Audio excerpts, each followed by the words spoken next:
we need to be looking at China.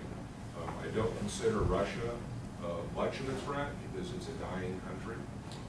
Its average lifespan is on the decline. All they export is weapon systems and oil or natural gas to Europe. It's inherently corrupt. The seeds of its own destruction are built into its system, so I just don't do that. And terrorism is just an ongoing concern. Any loss of life will add that it doesn't need to be the United States. So it's kind of how I would look at it. Do you see India as maybe being a balance to the Well, I was at a conference 8, 9 years ago, or what have you, or even longer than that. We were talking about it was global power balancing and a nuclear regime. And I made the comment that India is one of the 3 or 4 pivotal states that the U.S. should have robust relationships with. We've already messed it up with Turkey. That was up on my list, but we completely messed that up. India should be the counterbalancing power to balance against China in that region. And then I would say Brazil and the Americas would be the other country that I would align with. We don't have much for Brazil. No, we just saw that. That'd be a brain term, but we're messing that up.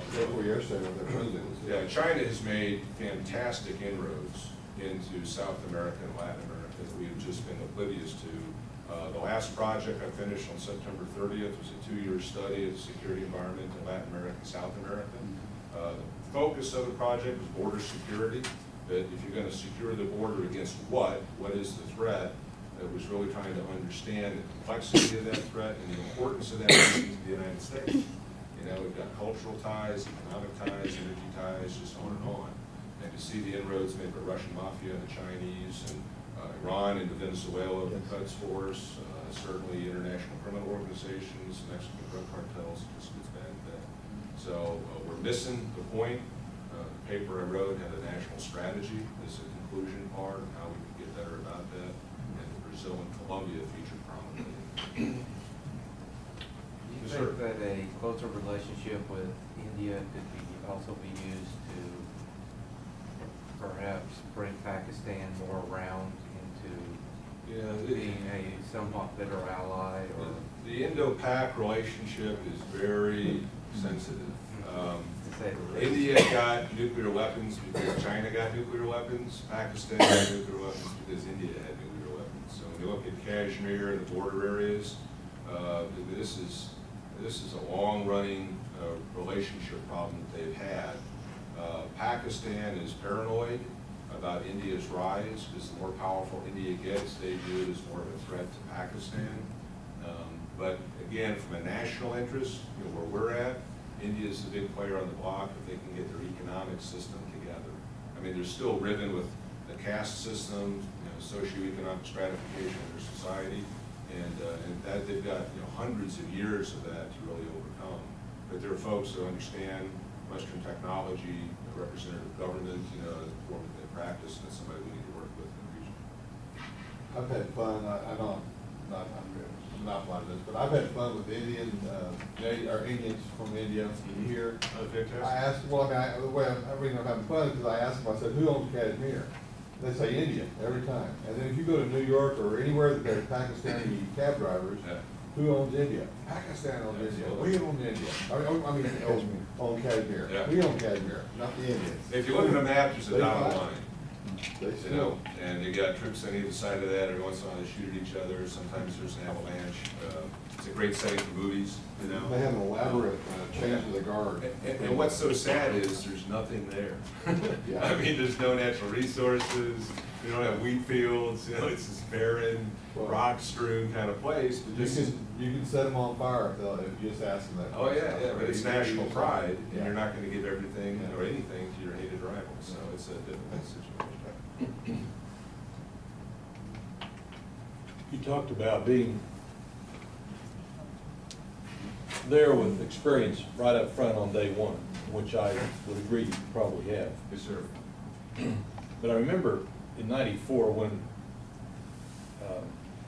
Coburn came back, he had just made the House, this particular, actually the second congressional seat's what he held. Mm-hmm. And well, we were all Republican to hold it. Right. We were so excited. I mean, here we have the House, big majority. We have the Senate, the Contract for America.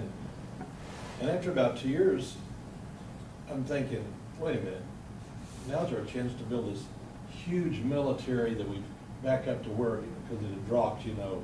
And so I said, how come with all the, I guess I was so naive, with all this large majority in the House and Senate, why are we just not immediately funding the military and building it back up again and so on? Right. And of course, he made very clear to us that it's not that easy, and there's too many people with too many strings, et cetera, you know, going on and on. Which, I burst my bubble because I am naive. So along with that, you know, to me, I don't know whether they ignore it or they're just clueless, the establishment, and I'm talking about basically the rhinos. The reason they have a large majority in the House today is because of the unrest across the country saying, hey, we've had it, we're gonna put a lot of conservatives in there, and yet you don't really, and they have done some good things, I don't misunderstand me, I think the House has done. But, so I guess my question is, now with your experience on both sides kind of already, how do conservative guys go in there? Because I know the few of them, of the other candidates running in opposition to you for this House, they go up there and they come back and they say, oh wow, they're telling us, don't get too excited about all these Tea Party guys and conservatives. You get up here and, you know, you got to play the game this way, and they really push evidently the establishment genre. So, in your mind, do you feel like there is a chance that we can really get conservatives? Because they say the majority of the, you know, we're supposed to red states, or actually the country, are conservatives, really. Do you think that's ever a possibility we can link? Because I see the liberals with Obama have gone, I mean, they're way to the left. They always say, well, we can't go way to the right. And I'm saying, why can't we even go close? Right, yeah. Well, the liberals, especially with the Obama administration, has bypassed Congress. So that's one way to get things done, right? It's completely unconstitutional, but that's the path that they've taken.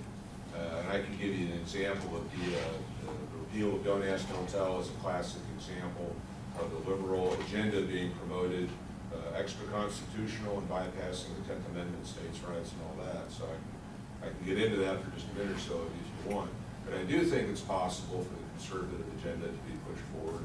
A lot of that has to do with reading the environment or the lay of the land, right? When is something possible, and where can you push to really make you know, a change happen or to get something done? Part of why I'm so optimistic for the days ahead, the road ahead, is because of groups like this right here in the room, the rise of the Tea Party across the country. We've got great conservatives, rational actors, people who work hard for a living, and they know that things aren't right in Washington. And that reaches a crescendo, and it finally gets to a point where there's a tipping point, and there's enough momentum nationally, and getting the right people into office, where you can make things happen that weren't possible, you know, a year or 3 or 5 years ago, right? I just think we're at a pivotal moment in our history with the national debt load, with unrestrained deficit spending, with a president who's just completely out of control and doesn't appreciate the country for, you know, what it is and what we could be, even more so in the future.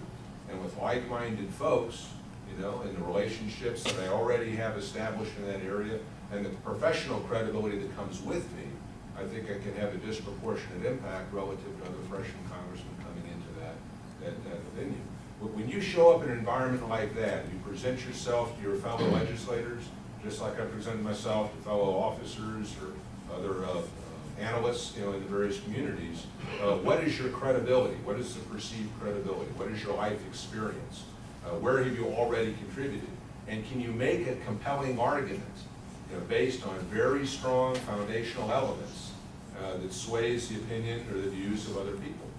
And I just have, doing what I've been doing now for probably 15 or 20 years, a very good return on that. I mean, I'm very good at that. I do my research, I do my homework. Senator Coburn's Back in Black plan is an example of what one person with a great staff can do in finding lots of evidence and building a very credible case for what could be done. And then if you pile onto that the relationships that you establish with those around you and the credibility that they perceive in you based on what you're able to do, you can certainly make things happen. We've seen cases like that, throughout our history. So I'm very optimistic. Ben Bernanke is as much bad press as he gets for very good reason. Was quoted just the other day where he was trying to make Congress understand that business as usual right now cannot be sustained. And he was saying that you are overestimating or underestimating the severity of the problem in a few ways, right? If you straight line projected the impact of deficits and spending and what our deficits will be in the out years, 10, 15, 20 years, he said that's completely unrealistic. It'll never happen. Why? Because we will get to a point where nobody will extend us more credit. Now that's a whole different set of problems when you can't meet your bills because nobody gives you the additional credit, to continue spending. But he said that's just an example where you can't take a projection and go on ad infinitum, right? And say that we're going to be $100 trillion in debt 20 years from now. You'll never get there because the system will correct. In the same way, the American public will not tolerate an out-of-control federal government that strips all of our God-given rights away from us and continues to spend us into oblivion. The American public will march on Washington before that happens. How many times have you ever seen the American public sit down and be trod over, for years and years and years? And we had, there were certainly racial tensions, and issues, and social and civic tensions in the late 60s. People got animated and they got involved, right? And we've seen other periods in our history where people get fed up and they force the government to act in ways that it wouldn't have acted on its own. And I just view that we are at one of those moments, one of those thresholds in our history where the American public is engaged, and we're seeing the debates in our own hometowns, activism in rooms like this, right? And if the legislators can't make it happen, the American people will. And so our system, the innovation, the energy, the belief in country, the nature of our Constitution is such that it provides us capabilities and a framework within which to work that no other country in the world has. So the fact, I've heard people say that our country will fail in 24 months. I just reject that notion. Is our country so weak? Is our way of life so shallow? Are our capabilities so small that we can't overcome these challenges? Especially when you compare it to any other system in the world. Brazil is going to outlast us. You kidding me? Right? So I'm very optimistic. We've got good people running in offices all across the land, and we're going to overcome these challenges just like we've overcome others in our 235 years. Aren't you a little worried about what Winston Churchill said? No. We'll try everything. Yeah. We'll do the right thing before, and then we'll do the right thing after we've tried everything else. Yeah, Churchill said Americans always do the right thing after they've tried every other thing. That's right. They've tried everything So else. we always mess up, and we're good people. We drag our feet, get into situations, but once you mobilize, we didn't want to get involved in World War II. You talk about a war of good and evil, right? If the Americans did not want to get involved in another land war in Europe, you saw what was happening in 37 and 38 and 39 and 40, and finally somebody had to bomb us before we got animated, right? But once we did, man, we mobilized for battle. We've done that economically and culturally and socially in so many other areas. So we'll mess around, but we'll get to a point of crisis, and we could be a smoother path and a shorter path to recovery. We didn't have somebody like Obama and Nancy Pelosi and Harry Reid, running things for such a long time, right?